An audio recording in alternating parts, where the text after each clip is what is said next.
Então, vamos retomar a aula depois do intervalo. O intervalo que era para ter sido até 6h20 foi até 10:07. Porque todo mundo sabe, falou-se de política. Então, espero que vocês que estejam assistindo longe também estejam falando de política. Então, tá legal. Então, a gente está retomando essa relação de dispersão e aí a gente quer ver o que ela significa, que tipo de interpretação a gente pode dar a esses parâmetros. Então, a gente vai pensar o seguinte: isso aqui é uma relação de dispersão para uma onda. E aí a gente vai querer trabalhar agora a relação, né, de dualidade. Vamos querer passar, essa aqui é a visão ondulatória, então vamos botar assim, isso aqui é a onda, então isso aqui é ondulatório, radiação. E vamos passar agora para a visão de matéria. Então, vamos passar para a matéria. Então vamos querer transformar isso aqui em relação de dispersão ou relação para matéria. Matéria, o que é? É frequência e energia. Multiplica essa relação por H cortado ao quadrado. Então, H cortado ao quadrado. Ômega 2 é energia. H cortado ao quadrado. Aqui na verdade é essa relação aqui. H cortado ao quadrado. K2 é momento. Então, momento ao quadrado. C2 mais esse termo aqui. 2 C2 sobre alfa vezes H cortado ao quadrado. Então, esse termo aqui é o termo inhomogêneo na relação relativística entre energia e momento. Então, esse termo aqui vai fazer o papel da massa de repouso ao quadrado C4, MC2 ao quadrado. Isso aqui faz o papel do MC2 ao quadrado. Então, a gente pode pensar o seguinte: esse termo aqui, M2C4, é 2 C2 H cortado ao quadrado sobre alfa. Professor, Oi? separando ômega e H cortado ômega e K. Energia. Tá. A relação de a dualidade onda-partícula que diz que a energia ela se relaciona com a frequência assim, Sim. e o momento se relaciona com o vetor de onda assim. Essa aqui é a relação. É a dualidade matéria, não. Então a gente vai ter isso aqui, M2 igual a 2 Si, vou botar assim, H cortado ao quadrado sobre alfa C2. Você acha que essa massa seria a massa do polo do propagador? Essa vai ser a massa do polo do propagador. Essa relação de dispersão, se você for olhar a função de Green, ela vai ser o polo, vai ser o denominador da função de Green. Então a gente tem essa relação aqui. Essa H cortado diz assim, H cortado. Mas se você tivesse, por exemplo, Tá, uma luz... Deixa eu tirar só a raiz quadrada um instantinho só da raiz quadrada aqui, raiz quadrada aqui, raiz quadrada aqui. H cortado sobre C. E aqui a raiz quadrada. Porque tem... O que você falou? Se você tivesse uma equação de onda para luz, Sim. e que tivesse esse termo extra, Sim. O que tem? Sim. tivesse o termo extra, Certo? qual seria a interpretação? Se esse termo extra for constante assim, eu interpretaria como uma massa. Quer dizer, o termo extra não depende do momento, né? Ele é livre. Se não, o termo for Então é uma interpretação de massa. Sim, a luz não pode ter massa. Mas aí você está da onde é que vem essa massa? Então aqui. Aí você tem que ter uma explicação. Qual é a origem dessa massa? Então, por exemplo, pode ser que você esteja trabalhando num certo meio. Você vai depender do meio onde a luz está. No caso de um supercondutor, é exatamente isso que acontece. Mas o que aconteceu? Você está no meio onde agora você não tem mais a propagação, a condução não é feita mais pelos elétrons, é feita pelos pares de elétrons que se condensam. Então, Você botou isso aí no vácuo, está fazendo? não, isso aqui é no vácuo, então isso aqui é. Mas eu digo, se tivesse no vácuo, isso aí. Não, isso aqui, por exemplo, isso aqui está no vácuo. Isso aí pode estar revelando para você uma certa propriedade que o vácuo tem. Por exemplo, se você tiver um vácuo com anisotropia, se você colocar uma onda eletromagnética, imagina um vácuo, mas que nesse vácuo existe uma direção privilegiada. Se uma onda eletromagnética se propaga nesse vácuo com essa direção privilegiada, um termo desse tipo pode aparecer. Essa massa pode estar ligada a esse vetor de fundo que faz essa anisotropia. Você pode ter muitas origens para essa massa. Não poderia ser uma própria massa fotônica. Não tem sentido talvez inercial, que essa massa de energia. Não, pode ser. Depende. Pode ser. Quando você coloca um termo de massa na equação de Klein-Bordner, aquela massa vem de onde? É a massa associada à partícula, né? Então é uma massa intrínseca à representação do grupo de Poincare. A massa da energia, 2,2, não é a massa do E do NA necessariamente. Não é massa, não necessariamente, não é a massa inercial. inercial. É isso aí. Então, o fóton pode ter uma massa que não. A massa inercial significa o seguinte: você não pode acelerar o fóton, né? Sei. Se tiver massa inercial, você poderá acelerar o fóton. Certo. Mas vamos dizer o seguinte: do momento que esse fóton não é mais, quer dizer, ele não está mais se propagando com a velocidade da luz, aí você pode acelerar ele. Se o fóton, imagina o seguinte. Acelerar pode, claro, mas não com essa coisa de F igual a MA. Não, certo. Existe uma outra relação. Mas que se o fóton agora tem, vamos dizer, se o fóton agora tem massa, se esse objeto tem massa, inclusive se essa partícula tem massa, tem o referencial de repouso dela. Você pode ter massa? Poderia colocar em repouso, vamos dizer assim. Se ela tem massa, você pode pôr referencial de repouso. Mas se ela tem massa, você pode construir um avião com essa massa, entendeu? Quer dizer, só viajando, né? Não, entendi. Você pode construir coisas para poder viajar, artefatos para poder viajar em velocidade acima da luz. Sei. E o que a gente já sabe? A gente sabe que se você começar, se você for viajar na luz, não é possível fazer um avião que é a máquina no lugar da luz, vai, né, transformar em luz. Mas se você estiver nessa viagem, tiver massa, velocidade acima da luz, tem uma nova matéria. Sei. Que não é táctil também. Que não é táctil. Tem uma... Pois não? Não é matéria espinorial, não. Só um minutinho só para completar. Então, esse parâmetros aqui, ele está ligado, na verdade, aqui no axis sobre alfa, né? Então, por exemplo, esse parâmetro aqui, xi sobre alfa, está ligado ao comprimento de onda de Compton da partícula. Então, se nós temos essa massa, então esses parâmetros aqui estão dando o comprimento de onda de Compton da partícula, só para dar uma interpretação do parâmetro. Então, nós tiramos a relação de dispersão do campo. O que você queria falar, por favor? A gente tem que... É possível ter alfa e xi com sinais diferentes? Oi? É possível ter alfa e xi com sinais diferentes nesse caso?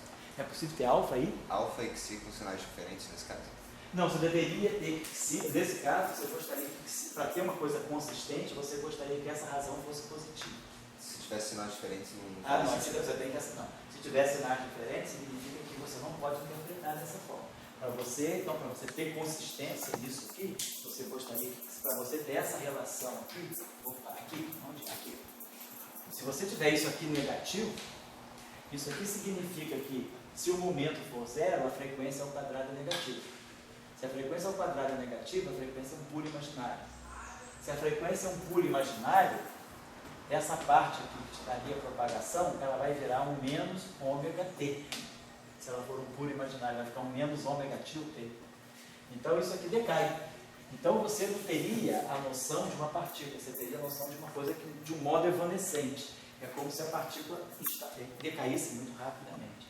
Então você, quando vai organizar o teu lagrangiano, você já tem que ver quais são as boas regiões de parâmetro. Então, nesse caso que nós estamos considerando, para que o nosso sistema físico aí represente de Broglie e Broca, nós vamos querer que o xi sobre alfa seja positivo para poder representar um termo genuíno de massa.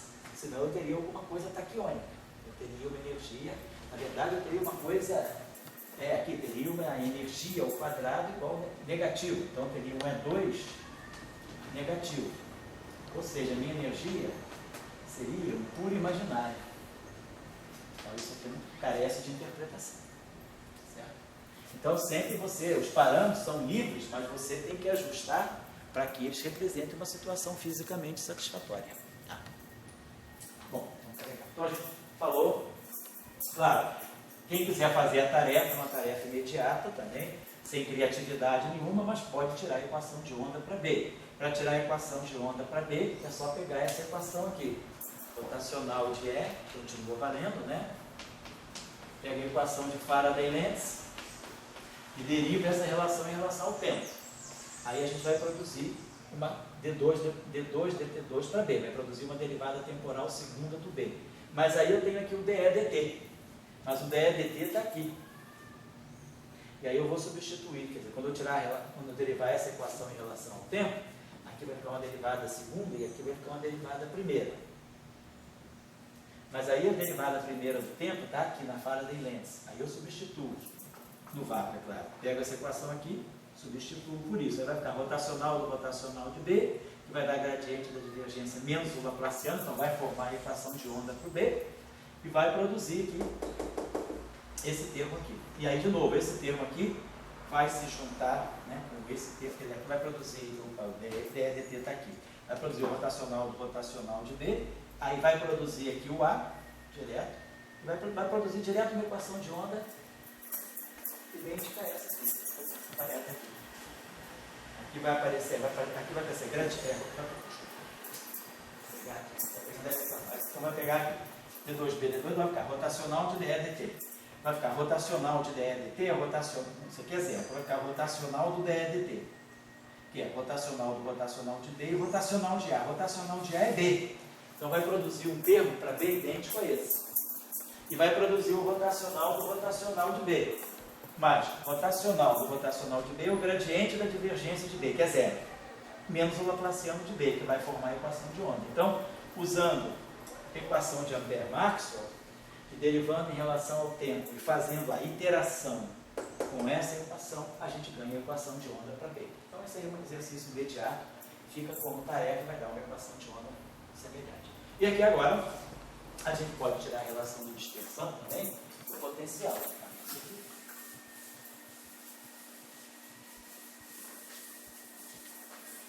Se quiser, poderia ter um caso de as equações não seriam simétricas no sentido do A de E não ser igual a de B?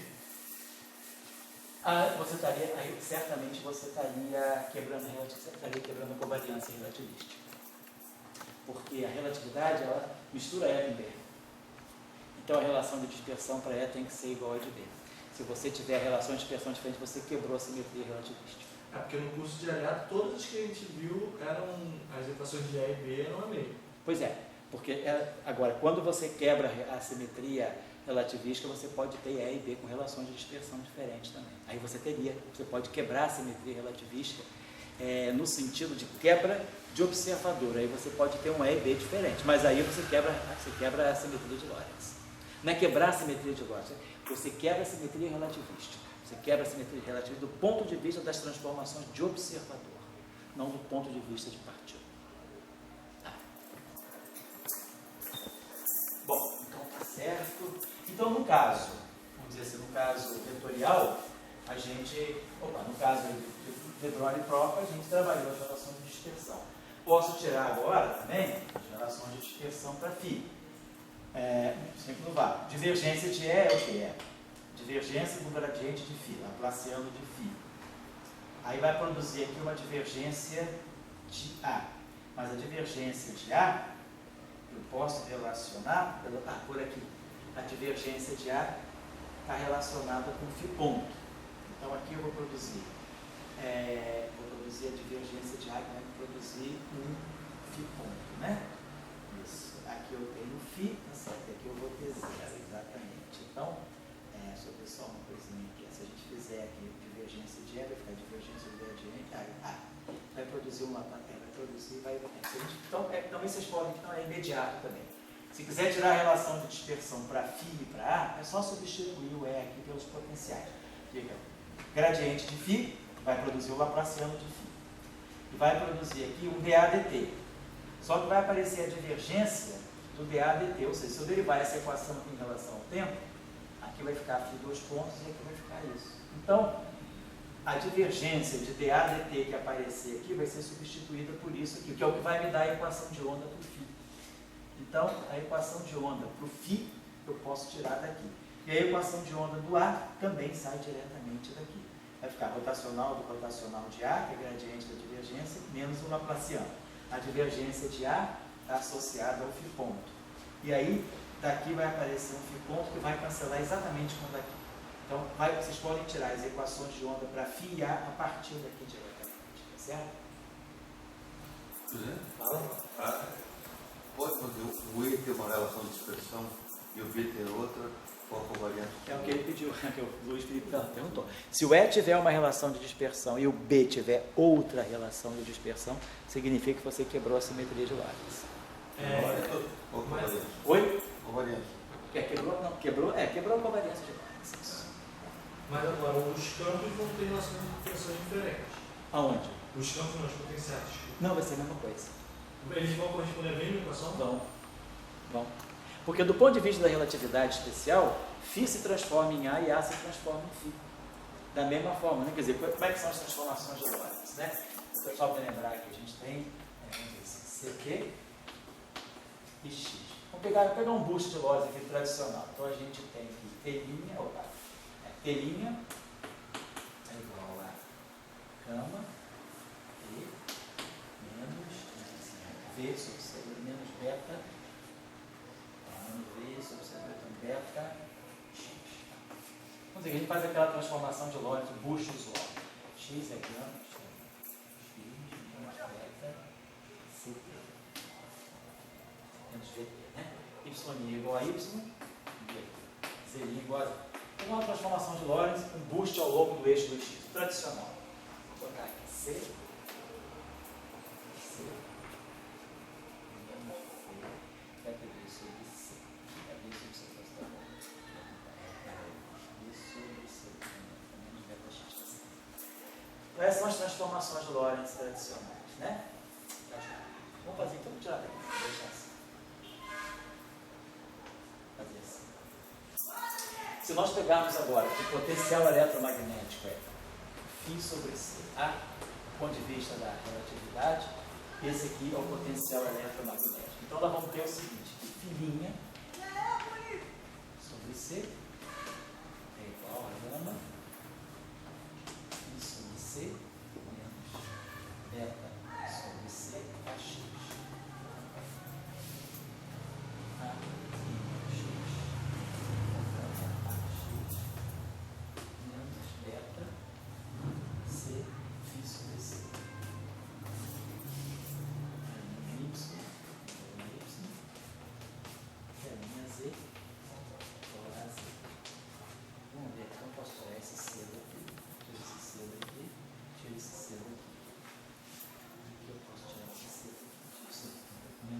Então, essas aqui são as transformações de Lorentz dos potenciais eletromagnéticos. Então, quando você faz uma transformação de Lorentz, nesse caso particular desse boost, você está misturando φ com A. Então, do ponto de vista da relatividade, φ e A são simétricos. Você tem uma simetria entre φ e A. Então, a relação de dispersão tem que ser a mesma. Não, tudo bem, a relação de dispersão entre φ e A. Não, a relação de dispersão para φ tem que ser a mesma que a relação de dispersão para A. Sim. Então, para φ e para A é uma, para E e para B é a mesma. Uma, mas elas são a mesma também. São a mesma. Mas não, porque no fundo você está descrevendo, no fundo, o que você está dizendo. Quem está se propagando é o fóton. Então o fóton do E e do B é o mesmo fóton da fibra. Porque é tudo uma entidade só. Exatamente. São duas maneiras distintas de descrever a mesma coisa. Oi? Será que é verdade que a relação de dispersão necessariamente do φ e A é a mesma do E e B? Para φ e para A, C é igual a menos gradiente de φ menos delta t. B é rotacional de A. Se você mantiver a relação entre campo e potencial. Mas você pode estar fazendo de um eletromagnetismo onde você mude a relação entre o campo e o potencial. Não, existem exemplos sobre isso, existem exemplos, modelos assim. Aí tudo bem. Oi? É justamente nesse ponto que eu estava perguntando. Porque quando eu perguntei se a relação de A e E e B são a mesma, é porque o que eu estava vendo é que como os campos são construídos a partir do potencial, eles têm que respeitar a mesma lei. Isso. No caso, se você mudar a relação, também não deveria. Mesmo Agora, que a relação seja diferente, você não deveria continuar tendo. Se você construir um outro potencial, que você escreva os campos em função desses outros potenciais de uma outra forma, Sim. eles não têm ainda que. Não, aí vai depender, porque aí você depender de como você vai relacionar teus campos com os teus potenciais. Porque, por exemplo, você pode ter alguma relação, você pode ter alguma constituição não linear na relação entre campo e potencial. Então, na passagem do campo para o potencial, porque as nossas relações são lineares, é gradiente de φ, é de tudo primeira potência, B é rotacional de A. Mas imagina se você tivesse assim, B seria rotacional de A, mais alguma coisa que fosse φ vezes A. Você teria um tempo que seria quadrático nos potenciais. Isso aí muda a relação de dispersão. Porque agora você tem uma espécie de uma interação naquilo que seria o próprio campo. A relação de dispersão não é a mesma. Então depende de como você está Mas estabelecendo. nesse tipo de teoria você não quebra justamente o que você acabou de discutir da transformação Não. relativista? Estou pensando o seguinte, eu estou te dando um exemplo que você tiver. Se você quiser não quebrar a simetria relativista, você tem que construir um exemplo de uma relação entre os campos e os potenciais que seja compatível com a simetria de Lorentz. Eu estou dizendo a resposta geral. Se tiver uma relação de dispersão,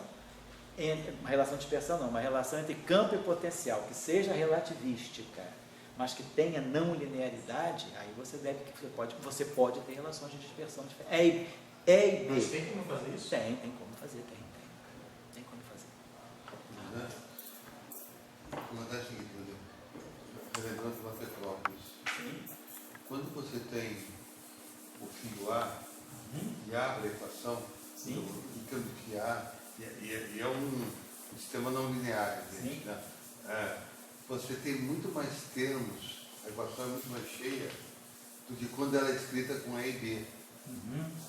E daí quando você coloca a transformada de Fourier, as equações davam diferente da transformada de Fourier. Porque quando abria, não estou falando isso que você falou, estou falando de equação contínuo não linear. Deu para entender, né? Sim. Você tinha relações de dispersão diferentes. Porque se você tiver termos não lineares, o produto, né? Você tiver a transformada de Fourier, você tem que ter cuidado com isso aí, porque se você tiver uma relação não linear, imagina que você tem uma coisa assim. Você tem um campo F que seja, vamos dizer assim, rotacional, vamos dizer, de um potencial, vamos chamar assim, de um potencial φ, A mesmo, né? Nós temos um termo aqui que seja, vamos dizer, um parâmetro psi, um outro campo φ, e alguma coisa. Digamos que tivesse essa relação, por acaso. Mas se você fizer a transformada de Fourier, aqui você vai ter. Né? Vamos escrever isso aqui em Fourier. Isso aqui vai ser. Vamos dizer que a coisa seja estática. Não precisa nem pegar o tempo, que é independente do tempo, não. Então isso aqui vai ser.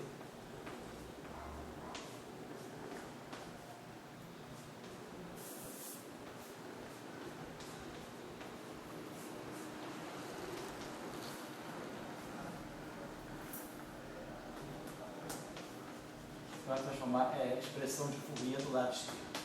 Do lado direito, nós vamos ter rotacional. Então vai ficar a mesma coisa. Tá?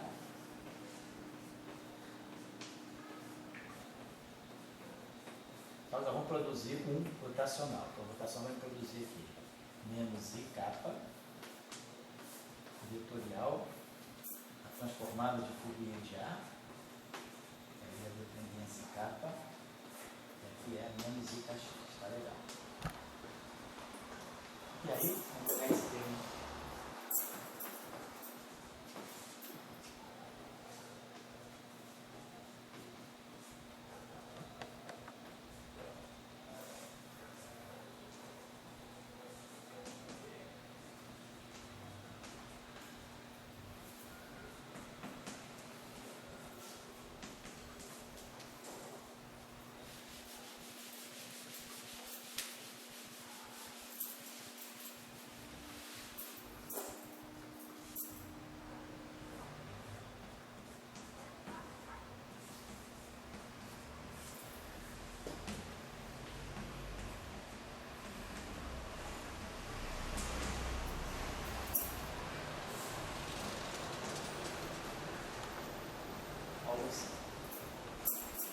Então, se você for olhar Se tudo fosse linear, você tinha como ter uma informação direta sobre isso. Mas agora aqui você tem duas integrais. Então você tem esse objeto aqui, ó. Você teria algo desse tipo. Isso que está aqui, na verdade, quer dizer, vamos dizer, o objeto de cá que está aqui, vamos chamar isso aqui de um fitil de cá. Que aqui, se você observar bem, você está integrando em L. Você está integrando em L, está integrando em L. Então, esse objeto aqui, então você teria isso aqui desse modo. Você vai recolher isso aqui. Integral em D3L. Então, vamos até separar assim, então. Vou botar esse fitil de cá aqui.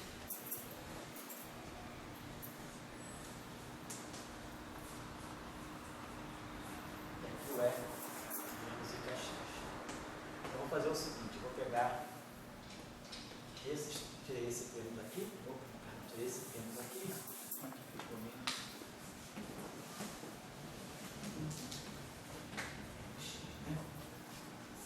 Então, a gente ficou com isso aqui. Então, a gente ficou com esse termo aqui, ó, que é uma função de L de x. Então, está interferindo com esse termo aqui. Então, a gente não tem uma leitura direta das transformadas de Fourier igual desse termo aqui. O quadrado, né? Você está fazendo aqui um produto de dois campos. Então, se você for olhar isso, esse termo aqui é linear, então tudo bem. Você tem esse coeficiente aqui, você tem esse coeficiente aqui, mas vamos dizer assim, o coeficiente disso aqui, acontece que tinha de cá aqui dentro.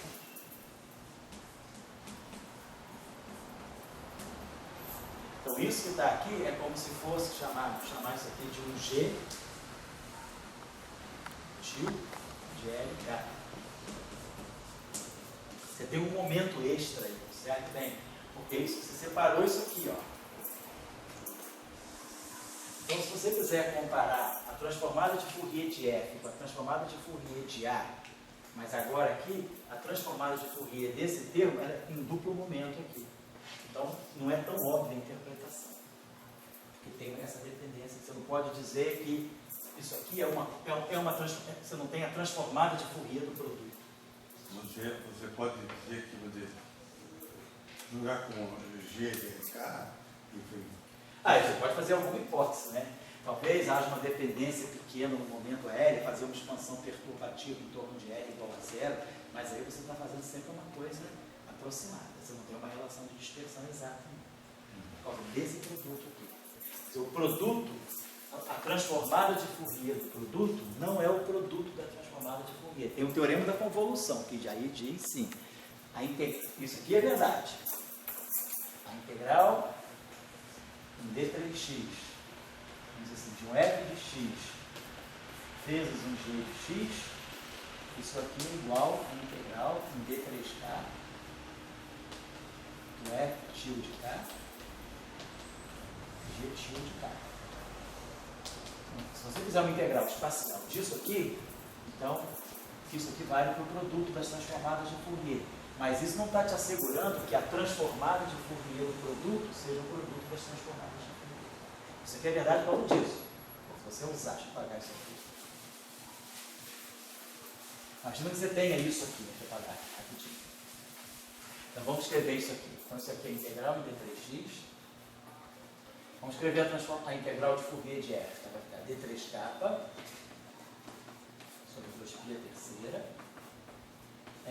Tio de k é a menos i k x. Isso aqui é o f de x. Vamos escrever agora o g de x.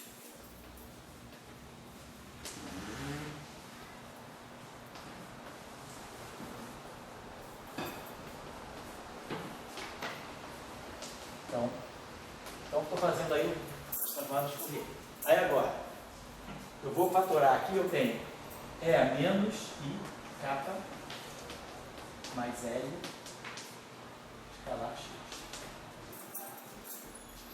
A integral em D3x desse objeto aqui dá 2π terceira delta de x, delta de K mais L.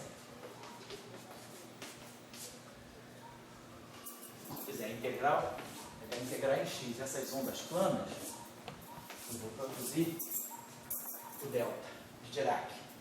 E aí, capa mais L tem que ser 0. Então isso aqui na verdade seria assim. Ó. Deixa eu pensar aqui. Tem um jeitinho de menos capa. Então isso seria verdadeiro. Que é o que a gente chama, na verdade, de teorema da convolução. Mas dizer que a transformada de Fourier do produto é o produto de uma Fourier, isso já é outra coisa. Isso dá integral no D3x. Tá? Então isso aí tem que ter cuidado. Quando você tem produtos... Mas aí você não fica com uma... Assim, você não ceifou a transformada de Fourier. Não, pois é, fica uma integral sobrando para você. Você tem uma integral sobre todos os outros momentos. Né? Mas eu digo, o fato que você só linearizou, só pegou termos lineares, você cortou, né? Não existe. Se você tiver uma coisa... Se você tiver uma coisa... Depende, vai depender então da tua relação entre campo e potencial. Se você quiser propor alguma coisa que tenha os termos não lineares, aí você tem que ter isso aqui, tem que levar em conta esse trato aqui.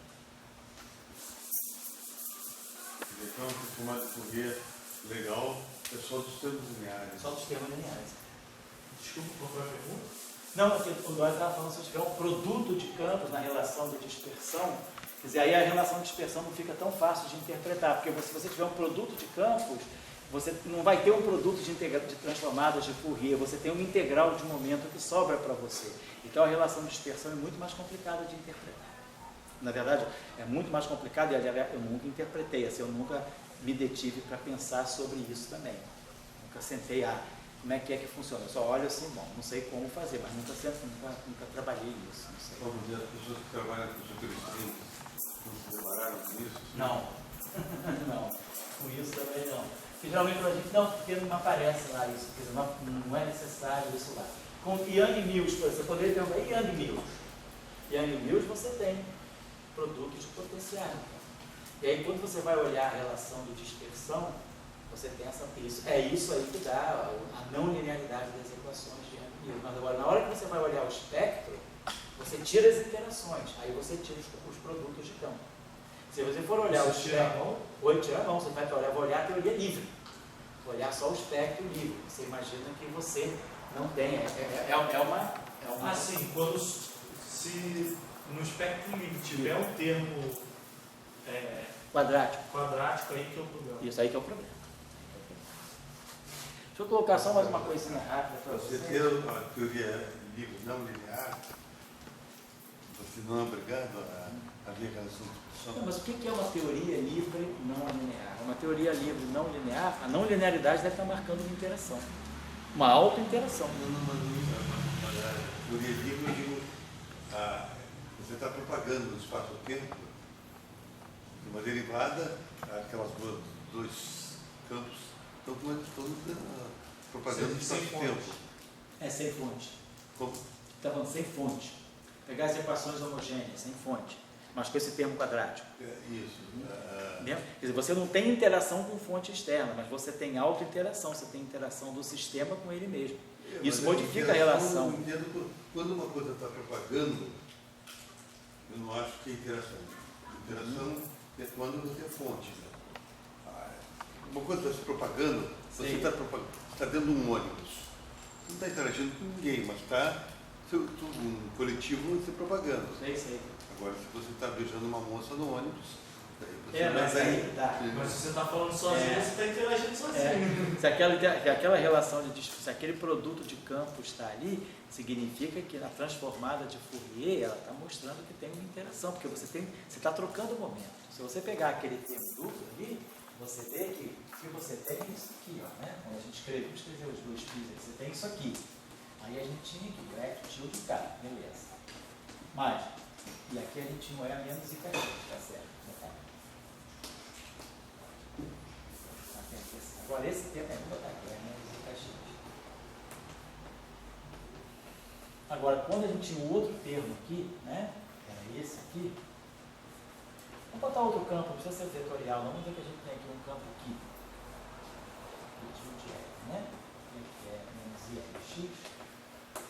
Então, significa que se você, do ponto de vista dessa transformada de Fourier, quer dizer, quem é o coeficiente de A menos IKx? É tudo isso aqui. Vamos trazer esse φ para cá. Vamos escrever isso aqui dessa maneira.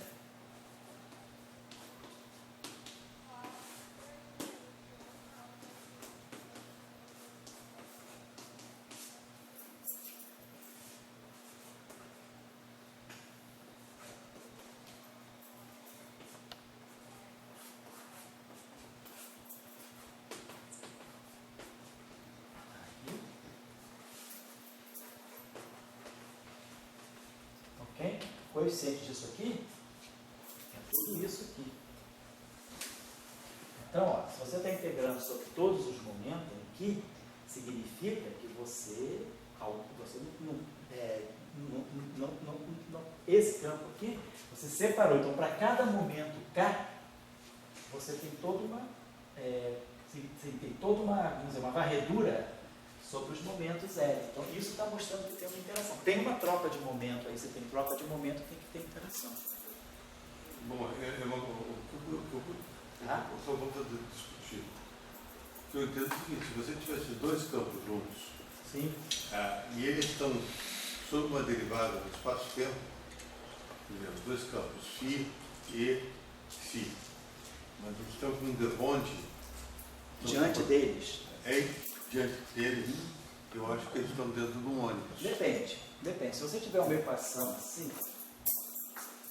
vamos dizer, se tivesse algo desse tipo, 1 sobre C2, D2, DT2, menos Laplaciano, de φ vezes φ igual a zero, eu diria, isso aqui faz o papel de um campo único, isso aqui é uma relação de dispersão tranquila, porque isso aqui é um campo, como isso aqui vai funcionar como se fosse um campo fininho.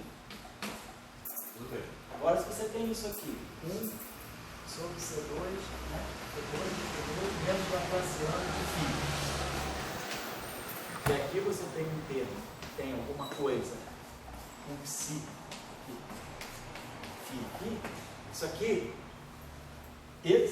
esse campo aqui, quer dizer, essa combinação, Não é? isso aqui tudo bem. Esse φ está uma derivada no tempo. Esse aqui, Não, tem uma derivada. então bota uma derivada aqui no tempo. Certo. Perfeito. Ele está o primeiro, o segundo, Então, isso aqui não importa. a segunda. Então, você está esses dois caras aqui estão aqui dentro. Então, tá bem, isso aqui funciona como uma coisa só, mas aqui é uma outra equação, esse aqui é um outro objeto. Então, a evolução temporal do Ki, independentemente, vai contribuir para o φ. Vai ser fonte do φ, não tem interação. A não ser que aqui não, porque aqui os dois estão juntos. Então, funciona como uma coisa só. Essa discussão, uma coisa é a interação, tipo fonte. Estou interagindo com você, total. Outra, eu estou aí no ADS, coisa desse tipo, quer dizer, o psi se movimenta no tempo, o outro se movimenta no tempo, e daí estão numa interação temporal. Não, mas aí eu acho que isso aí são palavras, olha, isso aí são palavras. Mas eu digo, não é a interação da fonte. Não, eu sei, mas isso aqui vai funcionar. Essa equação de onda aqui, tudo bem, mesmo que esse campo esteja aqui, a derivada temporal do Ki, ela vai funcionar como fonte do φ. E o fato de ter essa equação aqui, essa equação de onda, a parte ondulatória está aqui, ela deixou de ser homogênea.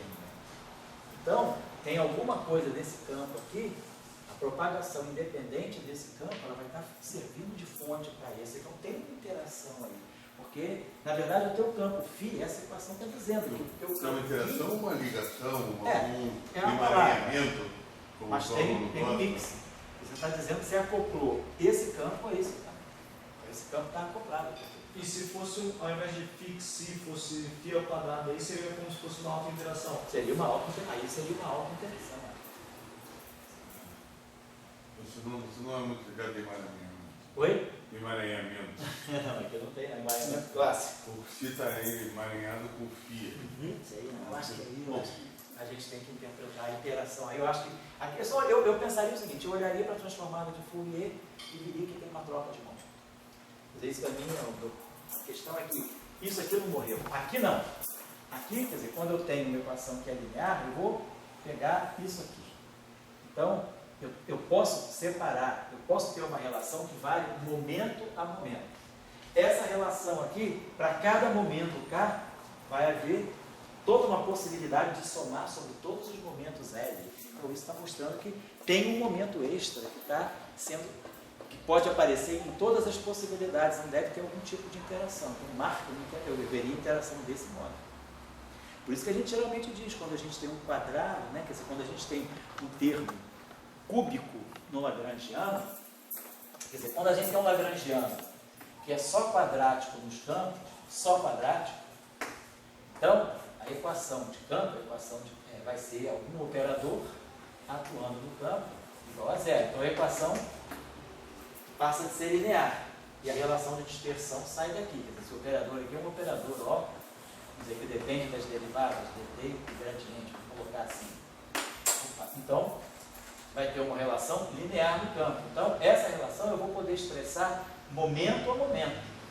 Mesmo que eu coloque uma fonte aqui, não importa, posso botar aqui uma fonte.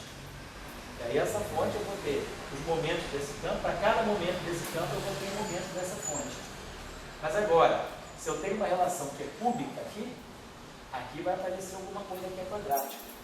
E aí eu vou perder essa linearidade, eu vou ter esse pedaço aqui, esse termo aqui, que está indicando que para cada momento K eu tenho uma soma de momentos L. Então tem uma interação, está trocando, tem uma troca de momento aí, que eu não posso perder.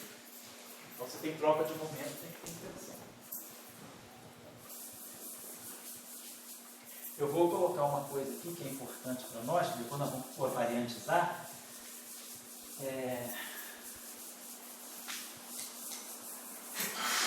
Que é o seguinte, quando a gente tem um campo vetorial, como nós falamos, né, nós estamos trabalhando com os representantes, nós estamos no grupo, nós estamos falando sempre de coisa não relativista. Hoje o que eu falei, como de uma ação não relativística, a gente pode até chegar numa situação relativística mexendo com os parâmetros, que foi o exemplo que eu dei aqui do Broglie próprio. Mas vamos olhar aqui, por exemplo, eu estou falando de um campo vetorial.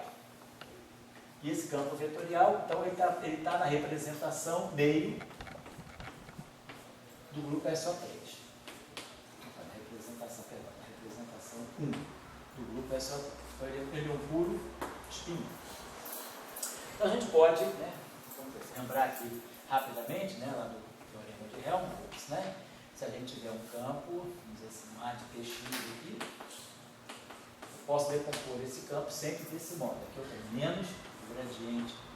Normalmente, tradicionalmente, né, a gente coloca aqui, eu posso botar assim, botar gradiente de φ, não importa, mais o rotacional de um campo aqui que eu vou chamar de X. Desculpa, pode complicar.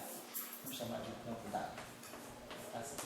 Então, claro, decompus esse campo numa parte que tem rotacional nulo, mas uma parte que tem divergência nula. Né? Vamos fazer isso aí. Tudo depende de TX. Vamos dizer que a gente passa então para o espaço de Fourier. Agora eu posso passar para o espaço de Fourier. Toda essa relação aqui. Mas vamos deixar assim por enquanto.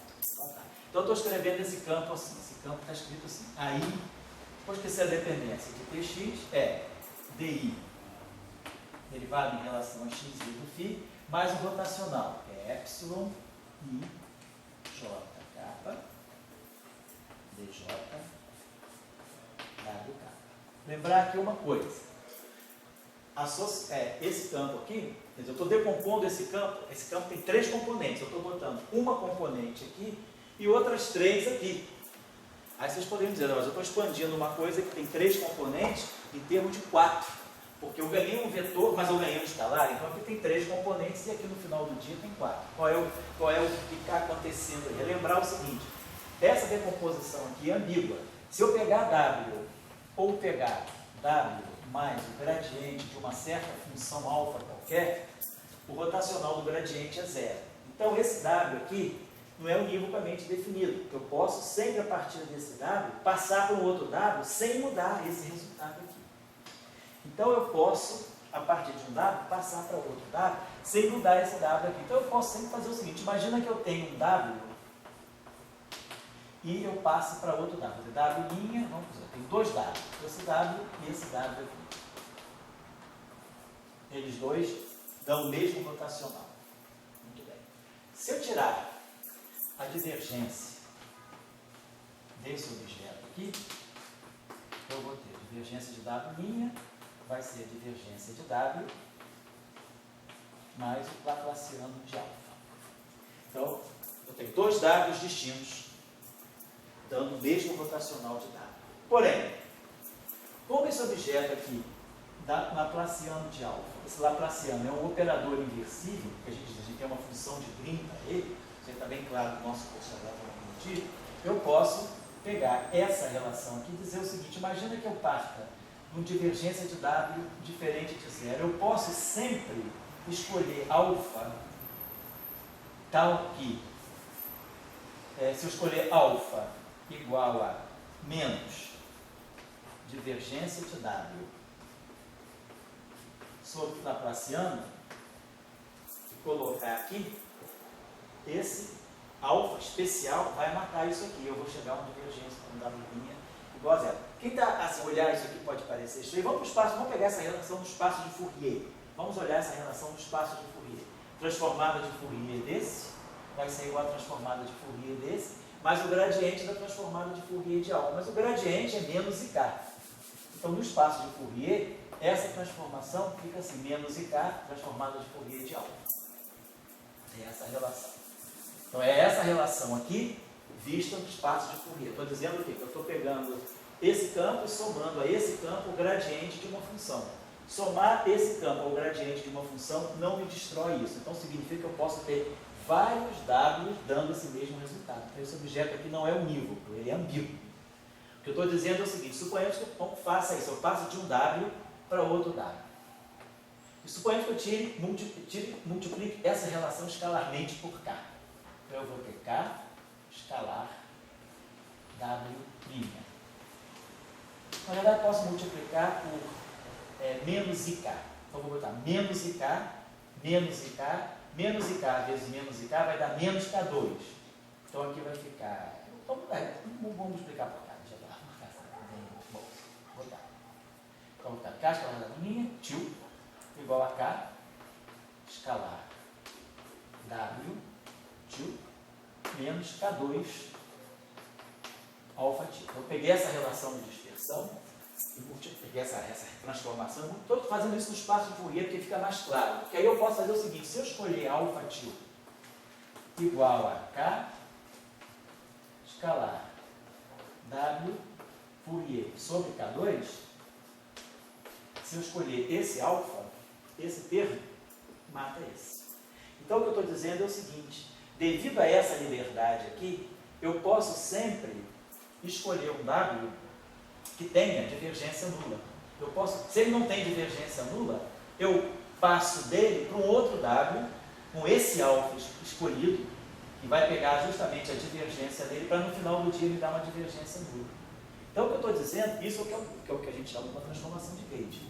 Então, no espaço de Fourier, fica claro que a gente não está dividindo por Laplaciano. Mas lembre-se que dividir por Laplaciano significa, no espaço de Fourier, fazer uma operação algébrica, que é dividir por K2.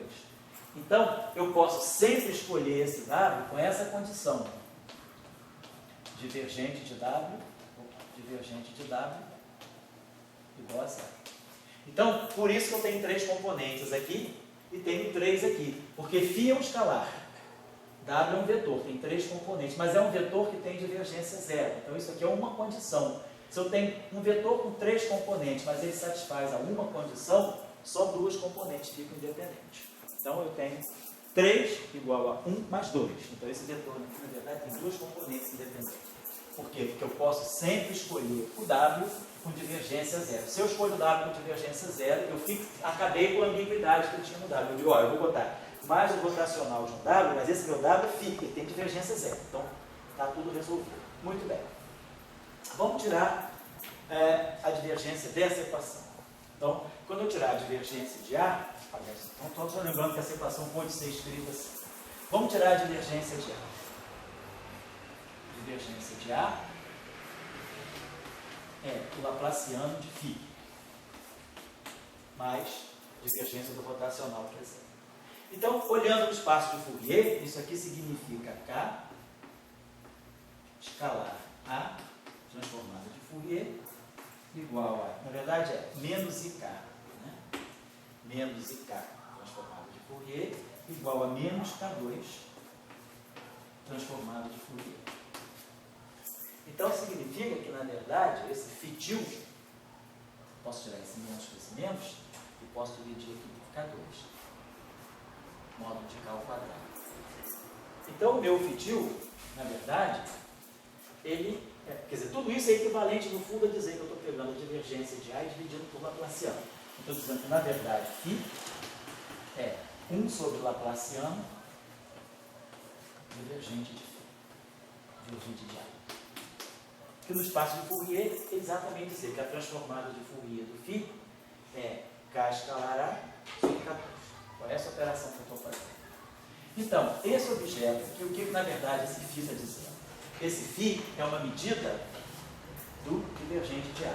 Então, para eu determinar o A, eu preciso determinar o φ e preciso determinar o W. O φ eu já sei quem é. Φ, na verdade, para eu saber o φ, eu preciso da divergência de A. Por isso que sempre que a gente tem uma equação vetorial, a gente precisa saber quem é o divergente. Porque saber o divergente do campo é saber quem é o φ. Então já temos esse primeiro pedaço aqui. Vamos colocar a coisa assim. Então aí vamos dizer, a gente colocou isso aqui assim. Então vamos dizer que a nossa equação estava assim. Aí é igual a gradiente, que é DI, do φ. Mas quem é φ? Φ é 1 sobre Laplaciano. Então vamos botar aqui, 1 sobre Laplaciano, dj do AJ. Isso aqui. Então aí é DI.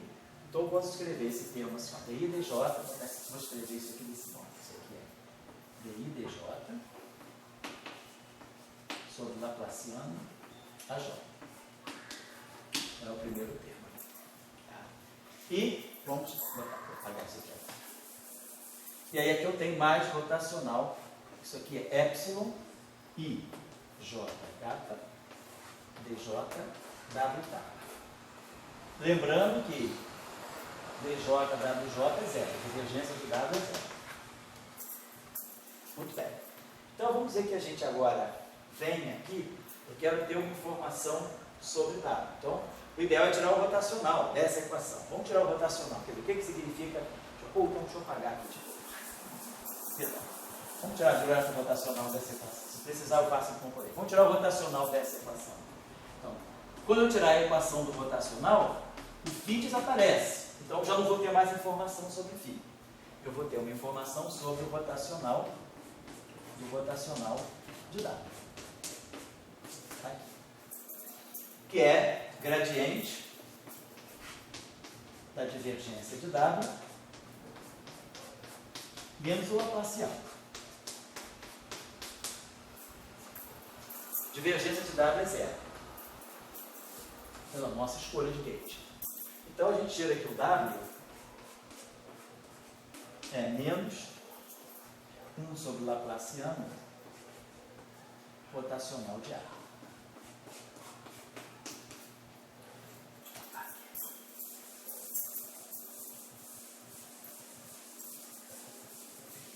Quando escrever operadores embaixo, assim, É só olhar no espaço Fourier. Colocar o operador embaixo, que é estranho no espaço das configurações, mas é pensar que no espaço de Fourier você está dividindo pelo momento ao quadrado. É simplesmente. Então vamos lá. Então a gente vai ter, então isso aqui está assim. Então vamos voltar então ao nosso campo. Então o nosso campo A, ele é gradiente de φ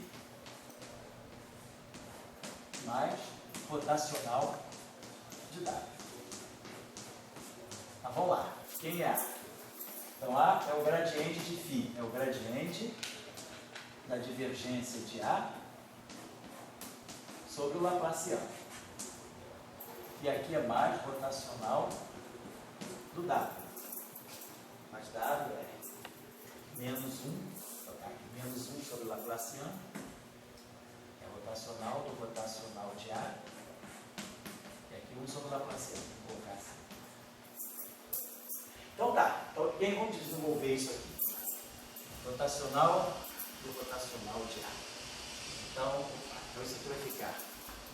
Então vamos escrever essa equação em componente agora. Vai ficar assim, ó. AI igual a gradiente da divergência. Então, o gradiente aqui tem que ter o mesmo índice que isso aqui está saturado. É DI, DJ, AJ sobre Laplaciano.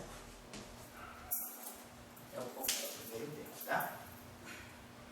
Quem está dando o índice I é esse gradiente aqui. Aí aqui eu vou ter menos 1 sobre Laplaciano, componente I desse rotacional. Então isso aqui é epsilon I, JK, DJ. Da componente K desse rotacional. Epsilon, kappa, N, N, dm, AM. Tá? Muito bem. Agora nós sabemos desenvolver isso aqui. FJK, epsilon, kappa, N, N, é delta de IM delta de Jn menos delta de N, delta de Jn. Entendeu? Esses dois delta, esses dois épsilons aí. Então, esse termo aqui, eu posso escrever IN. Então, eu vou ter IN. Então, isso aqui vai ficar. E o J vai ficar. Opa, o J. IN, JN. Tá certo. Então, o meu J vai virar. Ou o meu N vai virar J. Então, vai produzir uma divergência. E o meu N vai virar I. Então, esse primeiro termo é DI do DJ a J.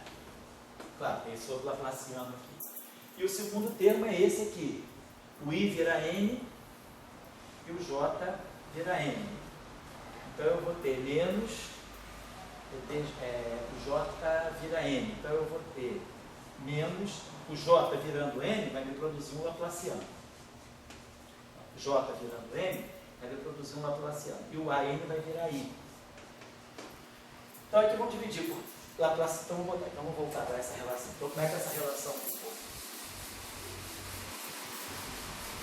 Então ficamos assim. Aí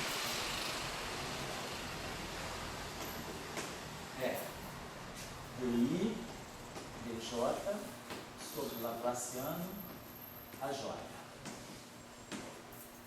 menos, aí vai ficar assim.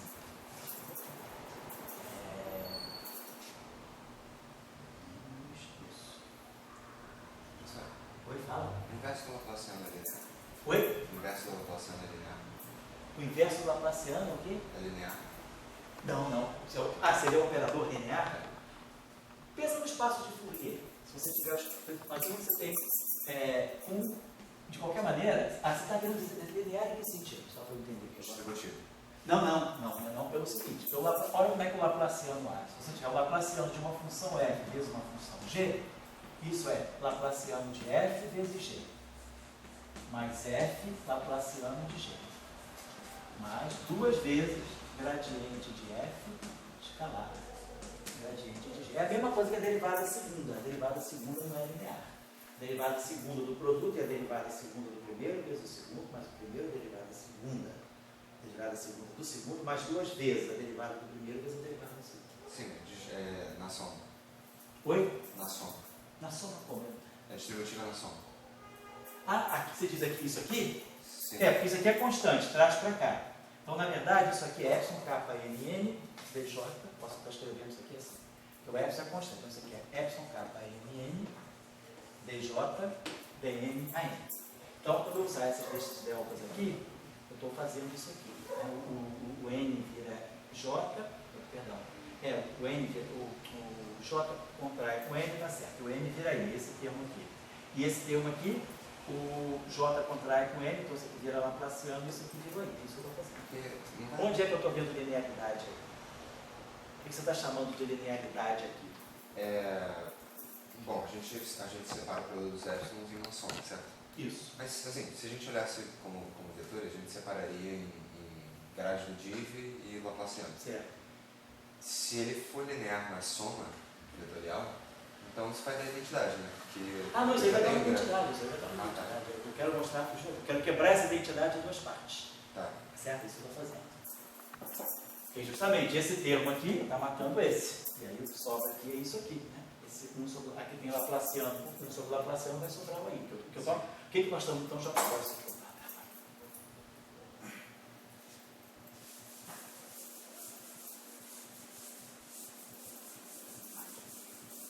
Então, o que nós estamos obtendo aí? Vamos escrever essa equação. Nós obtivemos o seguinte: ó, aí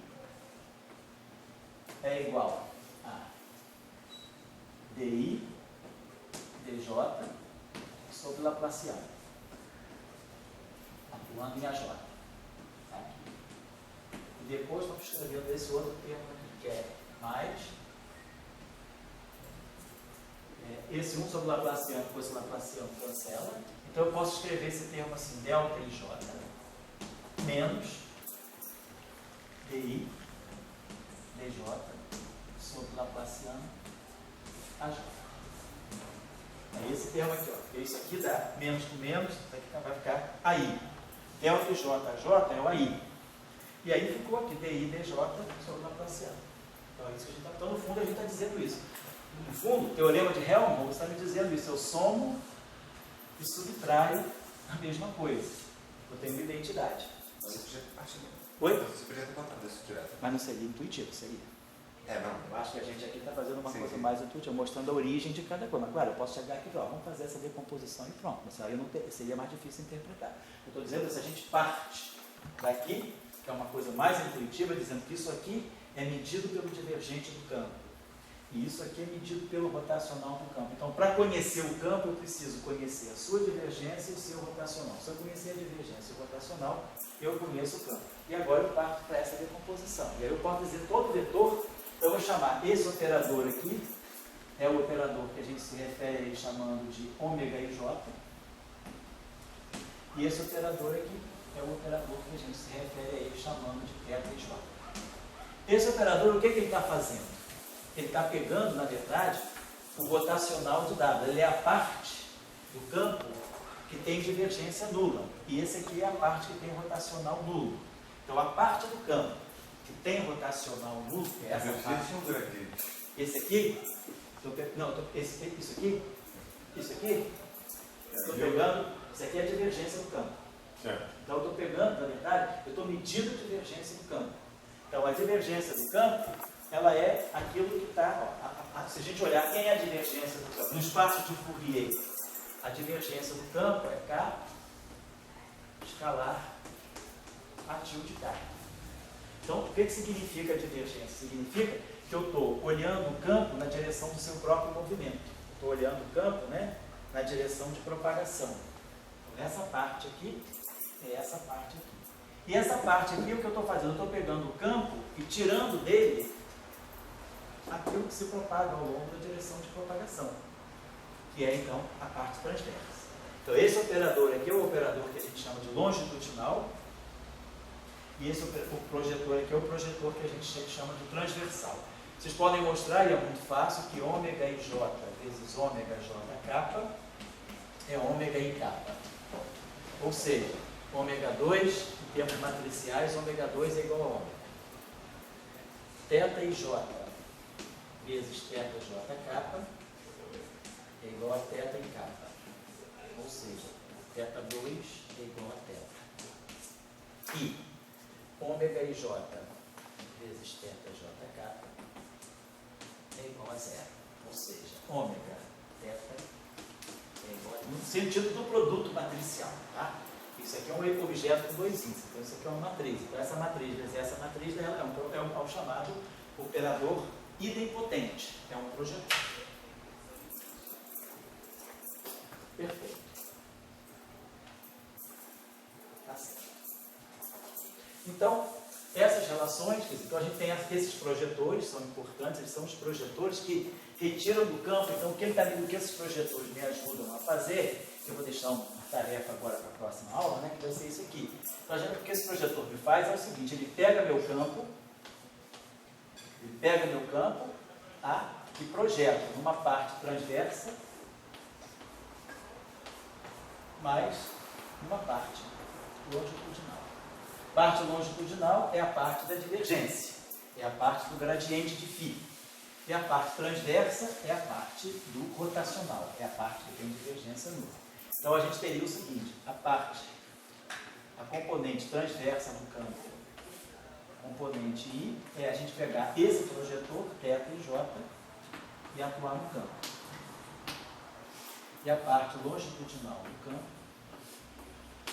é a gente pegar esse projetor ômega e j e atuar no campo. Então, quer dizer, claro que A transverso mais A longitudinal. Então, eu estou dizendo que AI é θ e j mais ômega e j a j. Claro, θ e j mais ômega e j dá o delta e j, dá a identidade. Essas duas matrizes se somam, né, para dar identidade. Está lá. Se eu somar ômega em θ, essa parte aqui se cancela com essa, sobra o delta e j. Então, na verdade, quando eu pego um campo e decomponho ele na parte longitudinal, eu estou decompondo a identidade no operador transverso, mas no operador longitudinal. Então, eu posso tirar informações sobre a parte transversa e sobre a parte longitudinal. Então, vamos fazer uma operação, deixar uma aplicação aqui para vocês.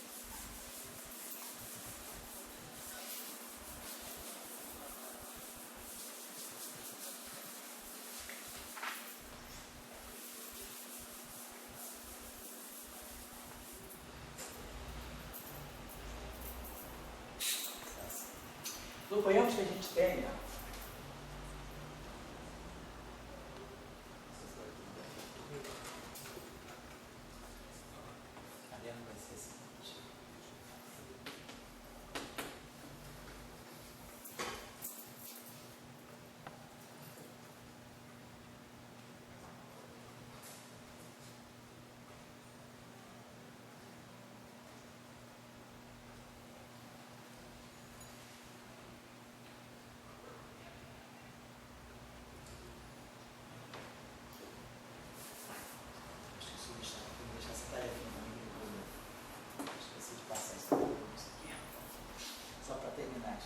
pegar a seguinte tarefa. Suponhamos que eu tenho, né?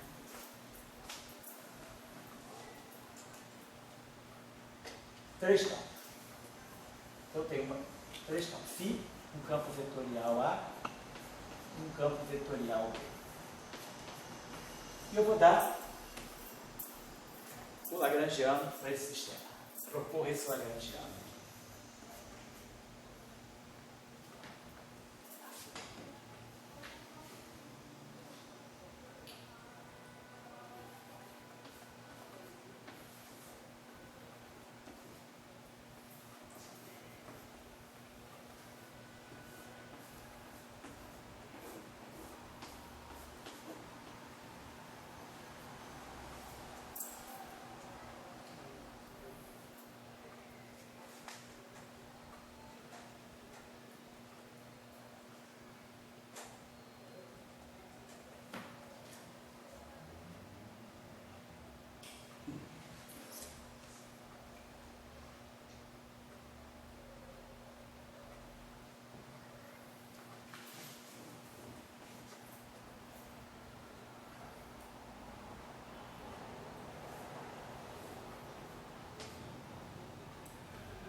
Vamos dizer isso aqui. Então, vamos dizer que a gente tem esse lagrangiano.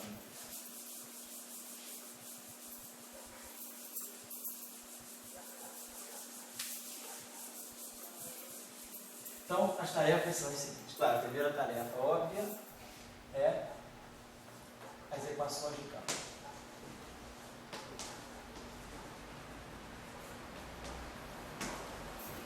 Segunda tarefa.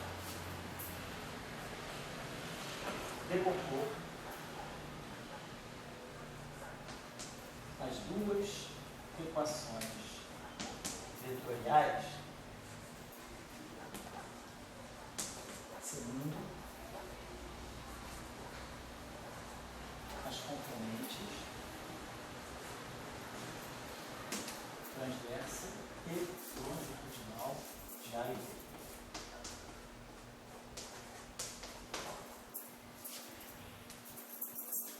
Terceira tarefa.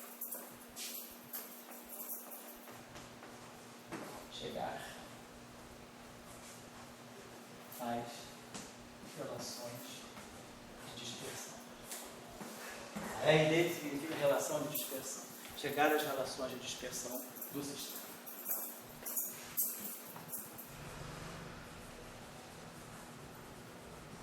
Identificando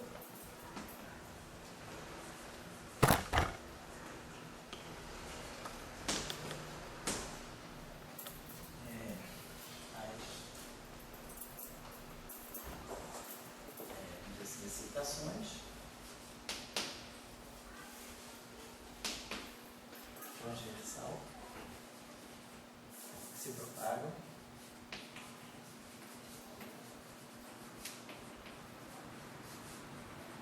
transversalmente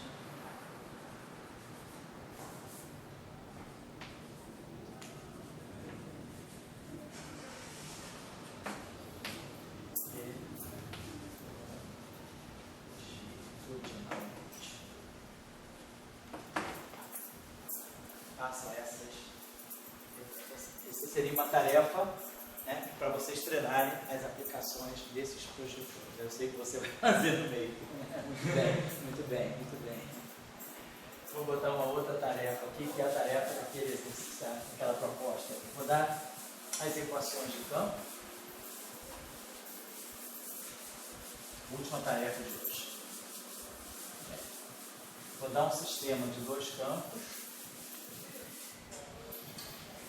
Então, suponhamos que nós tenhamos dois campos vetoriais, A e B.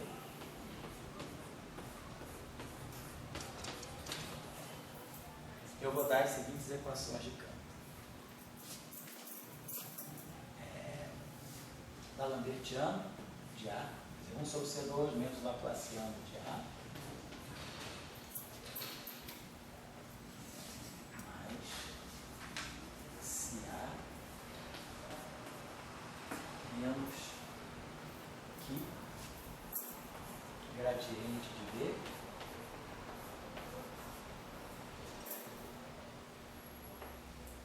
menos Q mais I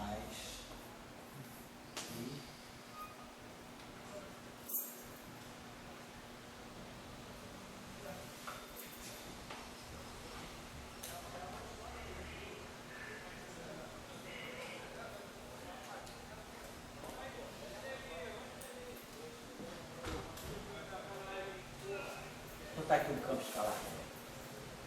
Vou botar três campos.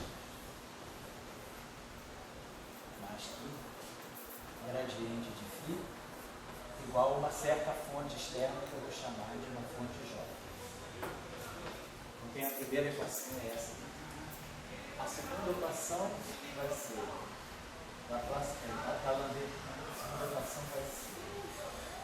Laplaciano de B.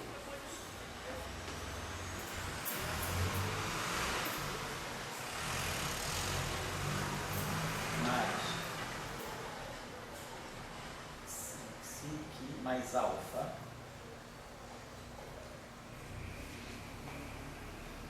gradiente de φ igual a uma certa corrente, vamos chamar de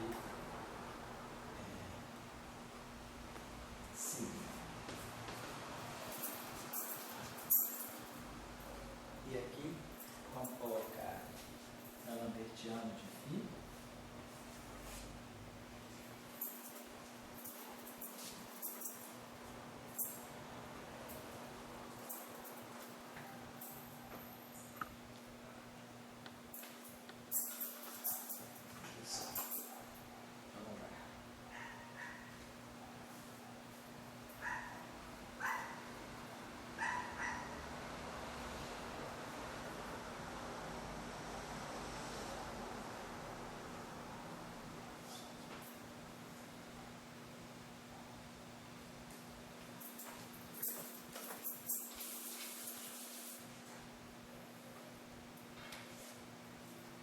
beta, φ dois pontos,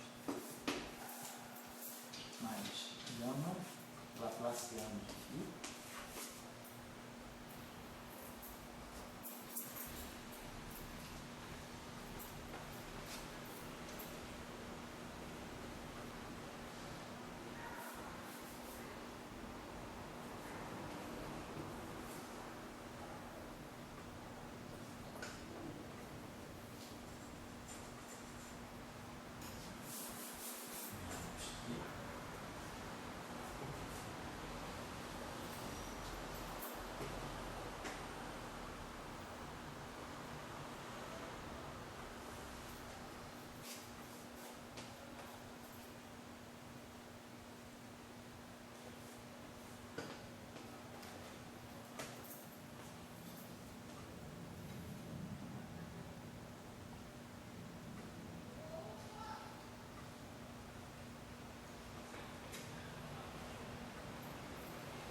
certo?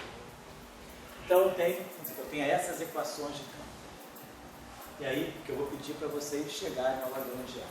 Dessas equações de campo, escrever a densidade. Esse exercício que eu fiquei de passar. Quer dizer, saindo da equação de campo, vamos dizer, daquela coisa que o Dória chama de mais galileana, chegar no Lagrangiano. Fazer esses exercícios. Então, vocês conhecem as equações para esses campos e vão chegar no Lagrangiano.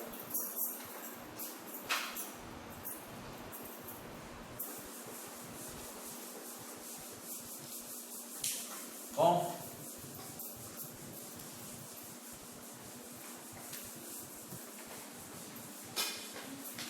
Bom trabalho. Então, gente, obrigado pela atenção aí. Pode assistir Pois é. teu curso